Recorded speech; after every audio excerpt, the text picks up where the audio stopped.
లక్ష్మక్క హాయ్రా. నీకు ఒక సర్ప్రైజ్, ఒక మ్యాజిక్, ఒక టాస్క్ ఓకే, రెండు చూపిస్తా. ఎలా రియాక్ట్ అవుతారో నేను చూస్తా. సరే ఓకేనా? ఇదొక పర్స్ పేపర్ క్రాఫ్ట్ నుంచి నేను క్రియేటివ్గా జూట్లో తయారు చేసిన ఒక పర్స్. ఓకే ఓకేనా? దీన్ని బాగా నోటీస్ చేయండి.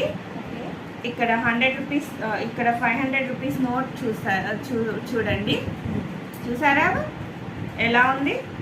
ఇక్కడ ఇది 500 నోటు ఇలా ఉంది కదా, చూసారు కదా. ఇప్పుడు చూడండి, జస్ట్ మ్యాజిక్. ఎట్లా ఇది? How is possible? That is Vasu's magic. One more time, magic wow, very good. Magic magic. ఓకేనా లక్ష్మక్క? ఇది మీకు టాస్క్. 10 మినిట్స్ టైం ఇస్తాను, మీరు చేసి చూపిస్తారా? తప్పకుండా. యాజ్ ఎ ట్రైనర్గా మీకు నాకు ఒక వసు తరపు నుంచి ఒక ఛాలెంజ్ యాక్సెప్ట్ చేస్తాను. Challenge accepted. I'm accepted. Okay, try చేద్దామా?